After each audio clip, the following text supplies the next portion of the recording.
Olá pessoal, eu sou a Graça e eu hoje trago aqui o caso da Diana Fialho e de Uri Mata, um casal jovem português, universitários, que decidiram tirar a vida à Amélia Fialho, a mãe adotiva da Diana Fialho, e sogra de Uri Mata, e vamos então a saber porquê. A Amélia Fialho, portanto, era uma professora de 59 anos, de Fisicoquímica. Ela lecionava na Escola Secundária Jorge Peixinho, no Montijo, onde foi encontrada morta no 5 de setembro de 2018, em Pegões, no Concelho do Montijo, distrito de Setúbal, em Portugal. Portanto, ela era uma mulher solteira. Aparentemente, segundo o que dizem as pessoas, ela era feliz, era uma mulher solteira e feliz. Adorava viajar, aliás, pouco tempo antes de ter sido assassinada, ela tinha ido feito uma viagem à Índia com amigas. As fotografias ainda estão na página dela do Facebook, dessa viagem à Índia. Portanto, parecia de ser uma pessoa feliz com a vida, se não fosse o facto de ter decidido adotar esta criança, a Diana Fialho, que vamos falando ao longo deste vídeo. Naquele dia antes de ser assassinada, portanto, a Amélia Fialho tinha ido à escola, porque estávamos no início de setembro, estava-se a preparar o ano escolar. Ela tinha ido à escola preparar e tinha ido reunir-se com os colegas da escola, também todos professores e amigos, e tinha participado numa recepção aos alunos que ela ia lecionar. E então a Amélia Fialho tinha tudo para ser feliz, se não fosse ter adotado uma filha maquiavélica. Ela tinha decidido adotar a Diana Fialho quando a Diana tinha 9 anos. Ela foi a uma instituição de acolhimento porque ela queria adotar uma criança e ela, em princípio, queria um menino. Ela queria um menino para aí com 2 anos. Mas quando viu que não havia nenhuma criança do sexo masculino, propuseram-lhe uma menina, a possibilidade dela adotar uma menina mais velha. E a Diana mostrou-se muito meiguinha e estava constantemente a pedir para ser adotada, e então a Amélia decidiu adotar a Diana, mesmo se ela já tinha 9 anos, e toda a gente achava que se calhar não era uma boa ideia, porque uma criança com 9 anos já está formada, e às vezes nem sempre é difícil adaptar-se a outra família e a uma nova educação.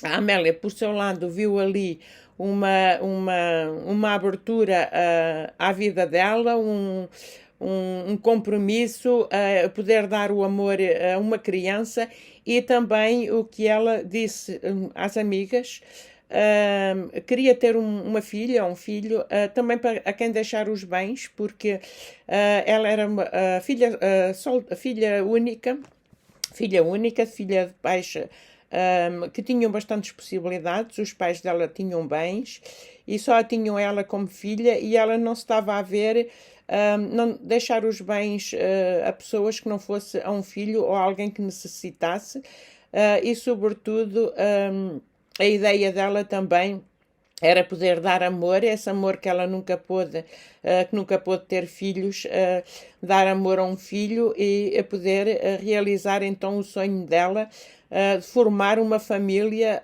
nem que fosse pequena, porque portanto era só ela e a Diana. Pelos vistos, a relação entre as duas correu muito bem no início, quando a Diana veio para casa. Só depois é que começou a haver alterações. Portanto, os bens que a Amélia tinha 2 apartamentos perto de Lisboa. Um deles era duplex, que era onde ela vivia com a filha e com o genro, quando foi assassinada. Esse apartamento valia mais ou menos 200 mil euros, talvez.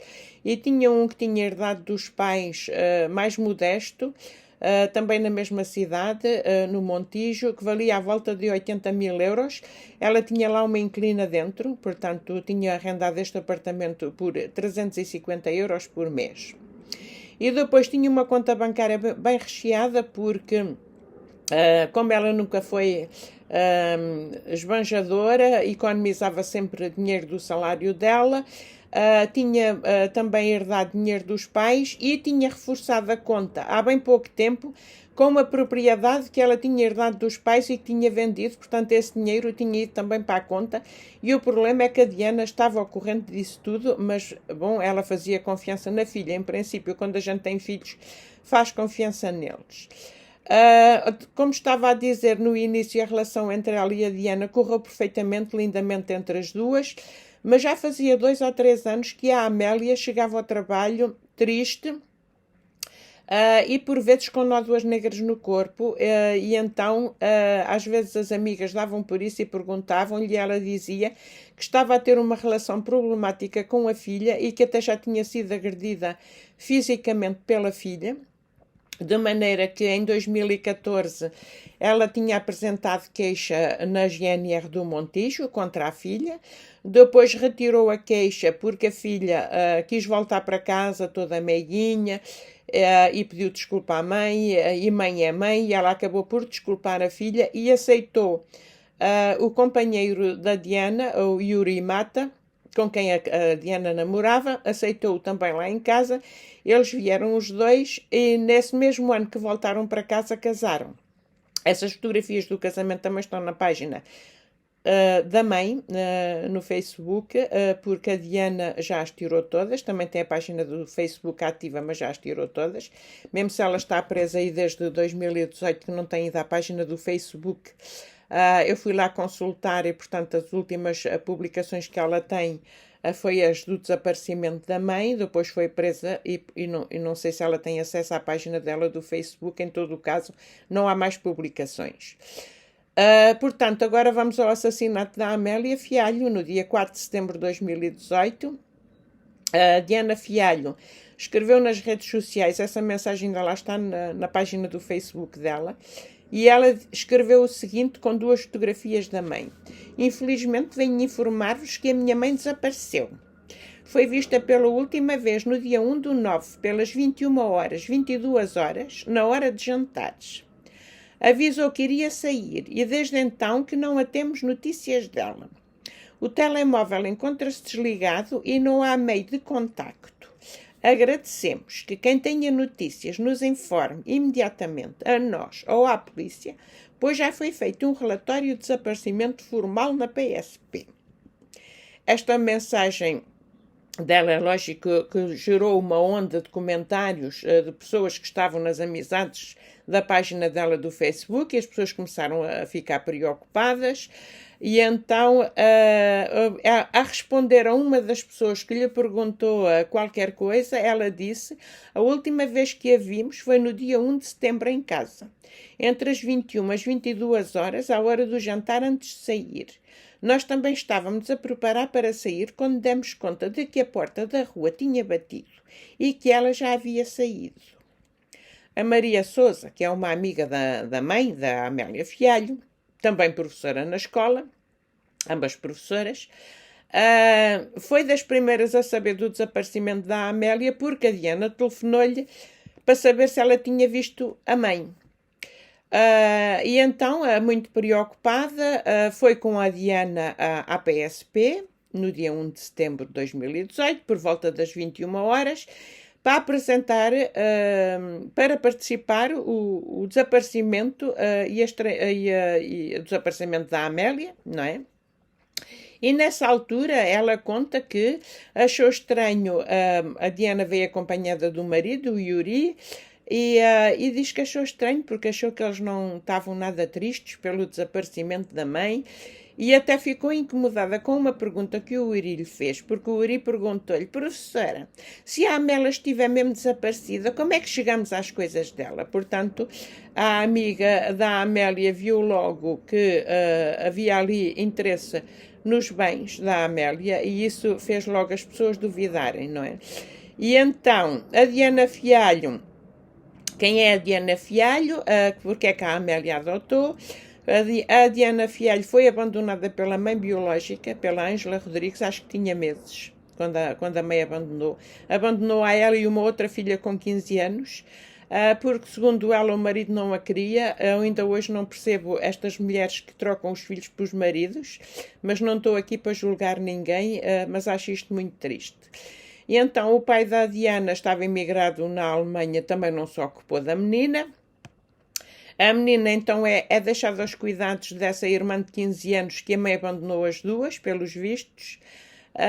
As meninas ficaram sozinhas e a irmã de 15 anos, é lógico, é uma adolescente ainda, não tem condições para tomar conta da irmã.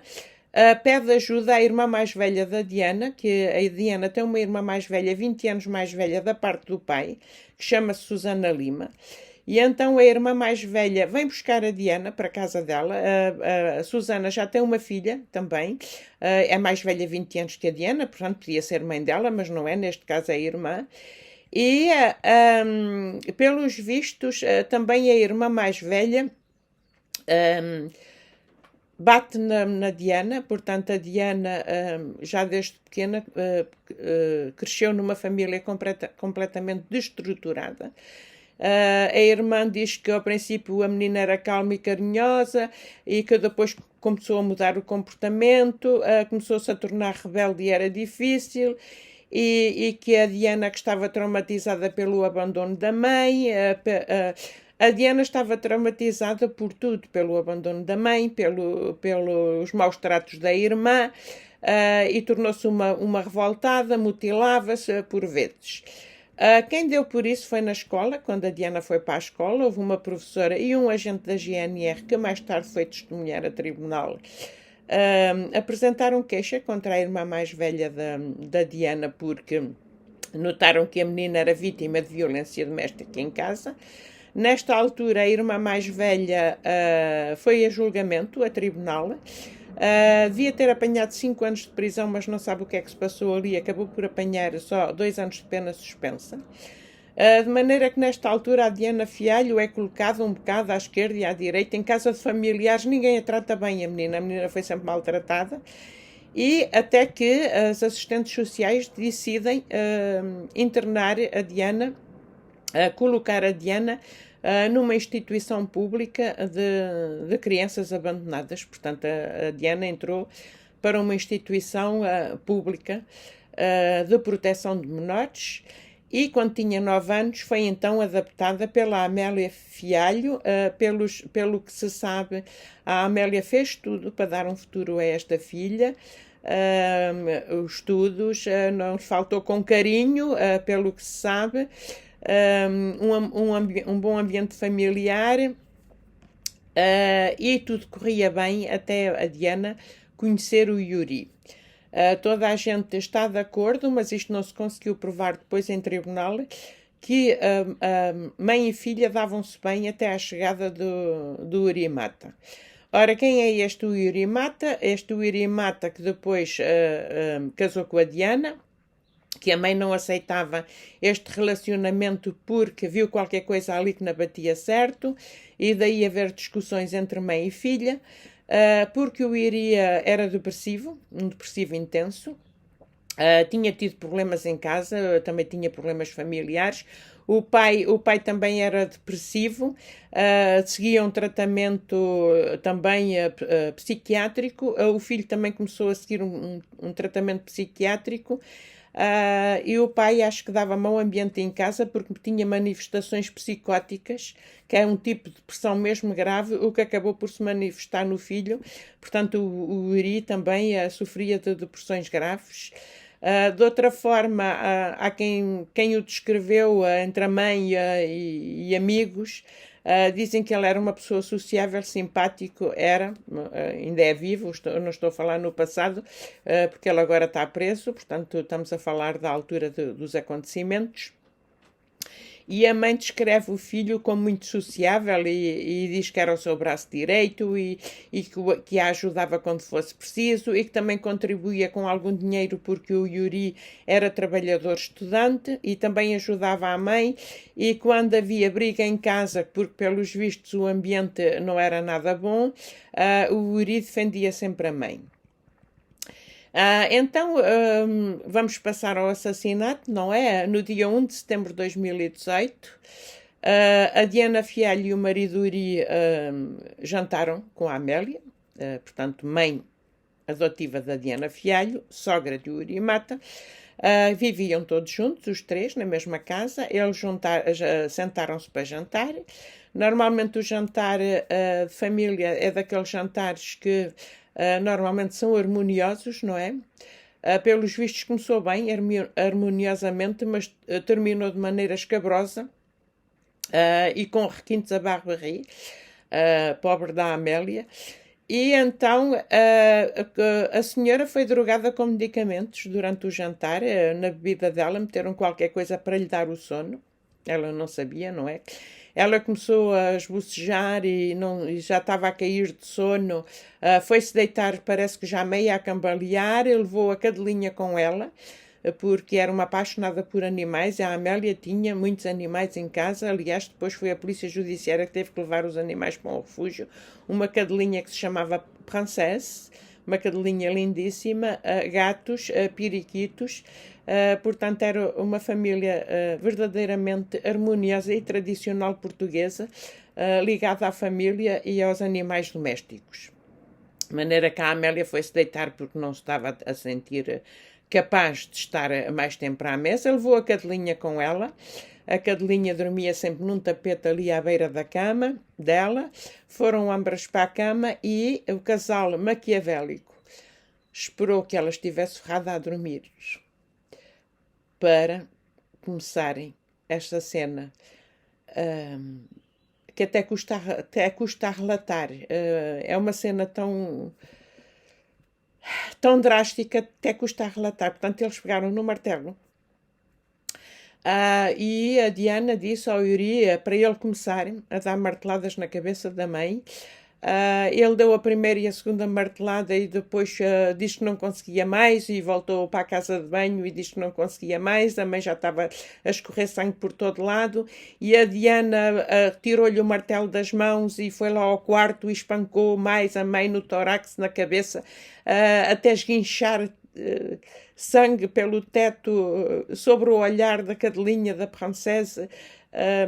Foi um assassinato tão drástico, tão horrível, e depois a Diana largou o martelo e depois o marido voltou a pegar no martelo e continuou a martelar na Amélia Fialho até verem realmente que a senhora estava morta, até se certificarem que a senhora estava morta. Portanto, isto tudo a sangue frio, não parece uma cena de humanos. Por mais que a gente não saiba as infâncias difíceis, até que ponto a gente pode desculpar estas pessoas, é horrível. Até eu que estou a relatar, está a ser horrível para mim relatar isto. Então, depois de terem certificado que a Amélia estava morta, embrulharam o corpo no tapete do quarto onde a cadelinha dormia, mais na manta de estimação do animal, porque nem tiveram coragem para embrulhar o corpo da senhora num lençol decente. E levaram o corpo, por mais incrível que pareça, dois assassinos completamente despreparados, porque se eles pensavam que não iam ser descobertos a agirem da forma que agiram, é preciso ser de uma forma inteligentes para estudos e de outra forma tão burros para o social e tão burros para assassinos, porque faz confusão como é que esta gente é tão burra até para ser assassina. Eles enrolaram então o corpo num tapete, na manta do animal, e levaram o corpo pelo prédio, para levarem para a bagageira do carro que estava estacionado na garagem do prédio. Passa-se tudo pelo interior. Levaram a senhora enrolada para o elevador com o risco de cruzarem alguém no prédio. Contaram somente com a sorte e lá vão eles, descambelhados, pelo prédio abaixo naquele elevador, a levarem o corpo da Amélia Fialho até ao carro que estava estacionado na garagem do prédio. Enfiaram o corpo na bagageira, meteram-se ao volante E por aí afora já tinham localizado anteriormente, porque o crime já era premeditado, tinham localizado anteriormente onde é que iam queimar o corpo da senhora. Pararam pelo caminho, numa bomba de gasolina, e o Yuri comprou um garrafão de 5 litros de gasolina, pagou e de seguida saiu e foi a Diana comprar um isqueiro. Isto tudo filmado pelas câmaras das bombas de gasolina, portanto completamente estupidezinhos, 2 assassinos estupidezinhos, que nem para isso tiveram capacidades para matar a mulher, como deve ser em condições. Que Deus nos perdoe. A gasolina, portanto, servia para atear o fogo ao cadáver.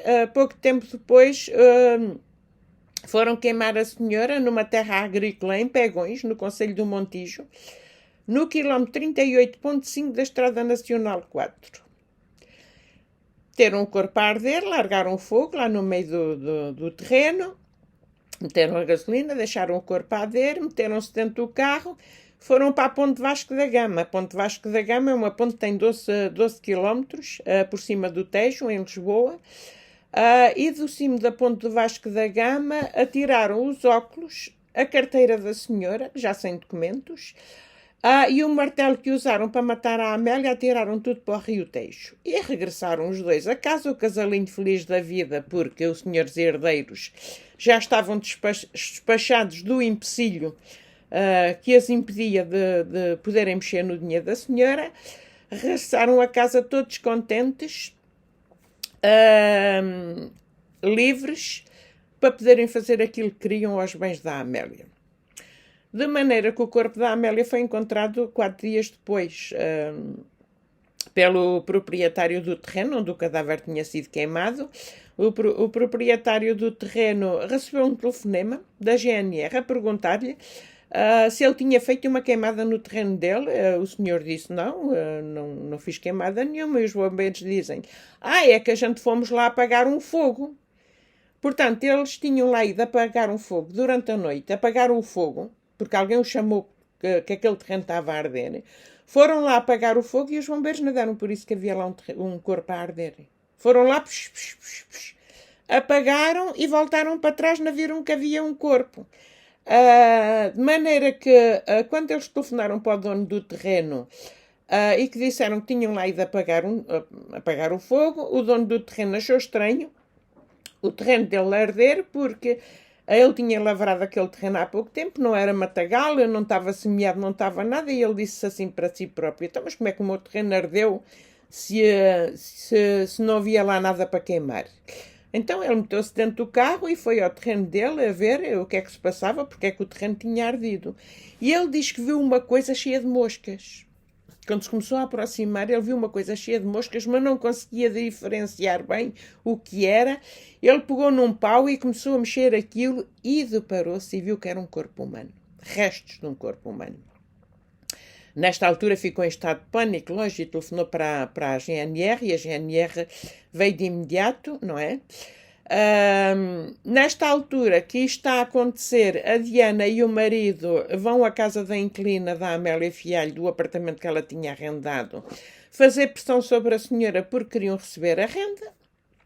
A senhora diz que achou muito estranho, toda a gente estava ao corrente do desaparecimento da Diana, e a senhora explica que achou muito estranho, nem ela nem o marido estarem preocupados com o desaparecimento da mãe, e que só queriam insistir porque queriam o dinheiro, e ela disse, está fora de questão, eu não pago a renda a vocês, só pago a renda à Amélia, porque ainda por cima o recibo não está assinado. A senhora recusou pagar a renda à filha.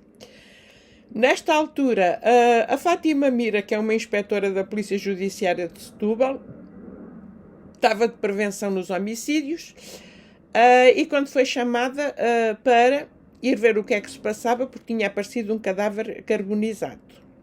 Ela, quando lá chegou, viu que a área que tinha sido ardida, ela viu logo que aquilo não era fogo espontâneo, ela viu logo que aquilo tinha sido ali um fogo feito por humanos, porque tinha sido utilizado um acelerante para atear o fogo, e ela faz a recolha do cadáver, a análise com os colegas, não é? E então como já estava ocorrendo o desaparecimento de uma senhora já havia a participação de uma senhora que tinha desaparecido ali na zona, o corpo vai para a autópsia e é lógico que os resultados são que o corpo é a Amélia Fialho, que estava ali, carbonizada, e a polícia diz como é que o corpo dela chegou até ali. Então começa o inquérito foi muito rápido, porque como os assassinos foram tão amadores e tão estupidezinhos, a polícia só demorou 36 horas a descobrir que tinha sido a filha e o genro. Mas, entretanto, como a Diana ainda não sabia que a polícia que já tinha encontrado o corpo da mãe, andava por ali na rua a dar entrevistas à comunicação social, a contar como é que a mãe tinha desaparecido, porque toda a gente achou estranho esta professora andar desaparecida.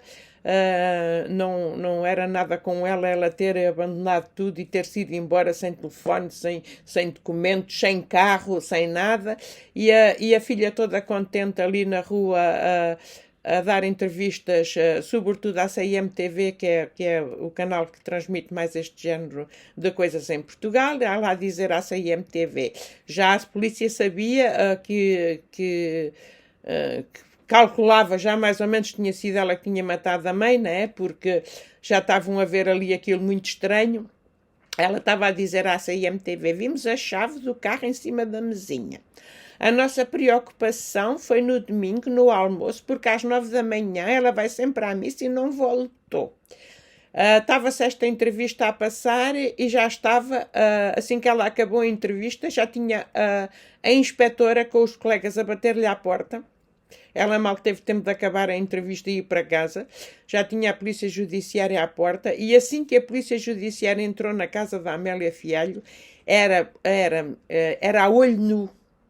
Era a olho nu, acho que mesmo alguém que não seja da polícia, que não seja da polícia judiciária, se apercebia que tinha havido ali um crime, o sangue notava-se a olho nu.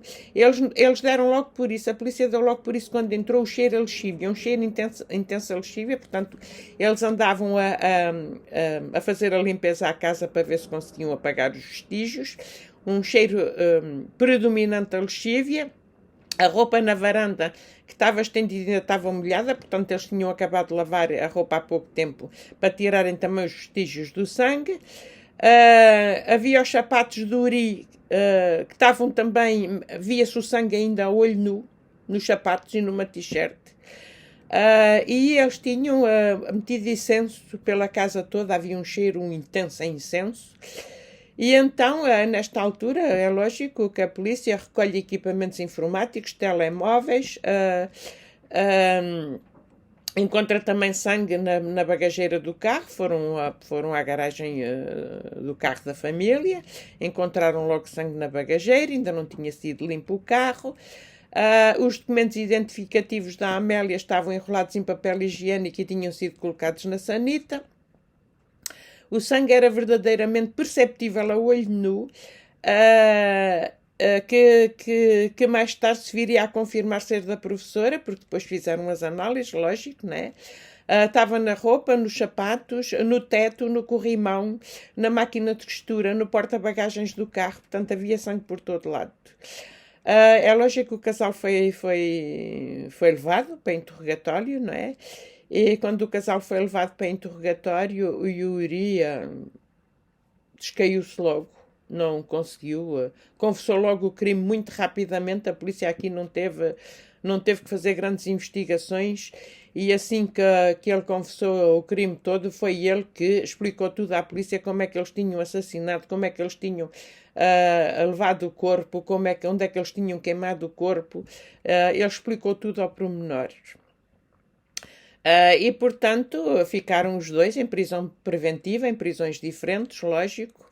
Ficaram em prisão preventiva até vir o julgamento menos de um ano depois, chegou 1 ano, 9 meses mais ou menos depois, começou o julgamento deles. O julgamento foi tão rápido quanto o inquérito do crime, porque estava tudo ali, as provas todas, eles não se podiam safar de maneira nenhuma, não havia nada que eles pudessem provar a inocência, estava mais que visto, tinham sido eles os dois. Portanto, o julgamento só foi feito em 4 sessões e só demorou mais um bocadinho na última porque faltava o resultado das análises do sistema informático, e o juiz até disse que não havia mais, os advogados estavam a reclamar que o julgamento estava a ser rápido demais, e o juiz, que era o Nuno Salpico, disse: não vejo a razão nem necessidade nenhuma de prolongar este julgamento por mais tempo, está tudo concretizado, os réus aprovem como foram eles, né? Então, vamos lá, a Diana Fialho e Yuri Mata, um tinha 24 anos, outro tinha 27, e por mais incrível que pareça, pelos vistos as penas foram um bocadinho atenuadas por eles não terem cadastro e por terem frequentado também o ensino superior. Portanto, a Diana era estudante em matemáticas aplicadas, não chegou a terminar o curso, mas ela até tinha na página dela do Facebook uma publicidade a dizer que dava explicações de matemática até o 12º ano. Portanto, era uma forma de fazer um pouco de dinheiro. Yuri Mata tinha sido um aluno de mérito no curso de Contabilidade e Finanças, ele tinha terminado o curso já, teve sempre notas entre os 16 e os 20 valores, portanto era um aluno bom. E por estas circunstâncias, o juiz disse que, embora tenha um sinal de benéfico eles terem sido bons alunos, o juiz disse, embora tenha o sinal de benéfico sobre as exigências de prevenção social, não consegue inverter quer a perigosidade que demonstram, quer o seu caráter violento e baixo, sendo por isso personalidades de risco. Ficou escrito no acórdão do tribunal. A Diana Fialho contou em tribunal que atualmente na prisão de Tires está a trabalhar a tecer tapetes de arraiolos porque não tem ninguém que a visite e não tem meios de subsistência, então ela trabalha para as necessidades dela.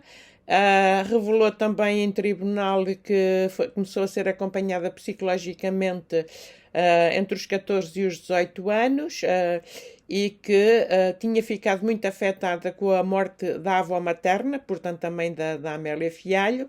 Diz que sofreu muito quando a avó morreu porque a mãe estava sempre a trabalhar e a única que lhe dava assistência e carinho tinha sido a avó, e que a avó quase tinha morrido nos braços dela.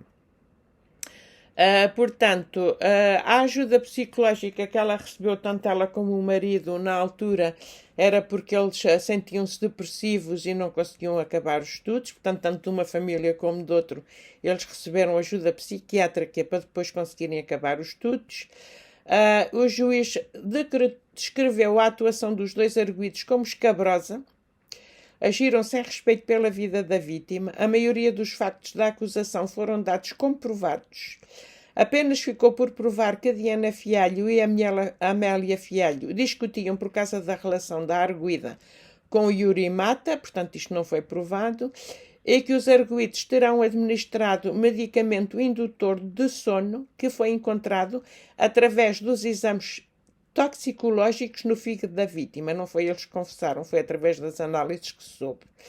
A condenação teve por base as imagens captadas na bomba da gasolina, onde se vê o Yuri a comprar gasolina e a Diana a adquirir um isqueiro. O facto do arguido ter acompanhado a polícia judiciária e mostrar todo o percurso que terão feito para se livrar do corpo, bem como o local na Ponte de Vasco da Gama, onde se terão desfeito da arma do crime. Esta foi uma diligência tida como ilegal para a defesa dos arguidos, uma vez que na altura em que o Yuri relatou estes factos às autoridades não se fazia acompanhado de um advogado. Portanto, não foi tido em conta. Também foram tidos em conta os vestígios de sangue na casa, que eram os da Amélia, pelas análises. referiu o juiz. O sangue presente na bagageira do carro também prova que a vítima foi transportada nessa viatura já depois de morta. Estes são os factos que, para o magistrado, mostram a forma violenta como foi tirada a vida da vítima. Para o tribunal, os arguidos tiveram uma atitude exuberante e sem qualquer arrependimento. Nunca demonstraram arrependimento. Ao participarem de forma fraudulenta às autoridades o desaparecimento da professora de Montijo. As pesquisas posteriores à morte da vítima, por lugares ermos, confirmaram uma intenção de planeamento. A arguida, em vez de gratidão devida, retira a vida à mãe, disse o magistrado, acrescentando ainda que a arguida foi declarada indigna. Quer isto dizer que não terá direito à herança da mãe adotiva. O património da vítima será herdado por uma tia da professora do Montijo. Portanto, foi-lhe retirado o direito de herança, matou a mãe para nada.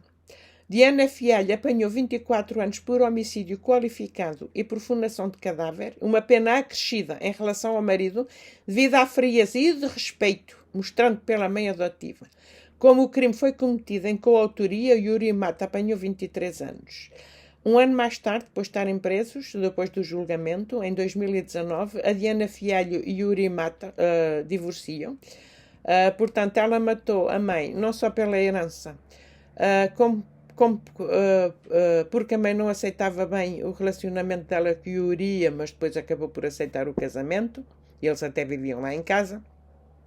Acabou por matar a mãe por isso tudo, para finalmente não ter nada, não ter direito à herança da mãe, e acabar por se divorciar do marido, porque dizia que era o grande amor da vida dela. Afinal, depois disso tudo acontecer, começaram a acusar-se um ao outro. A Diana começou a dizer, e já lançou para as comunicações sociais, já depois de estar presa, que não foi ela que matou, que foi Yuri, enfim, dois diabólicos. Matou a mãe para nada, pobre da Amélia Fialho, que repousa em paz. Eu vou terminar este vídeo. Até à próxima, amigos. Vai vir mais sobre outros casos. Até à próxima. Bye, bye.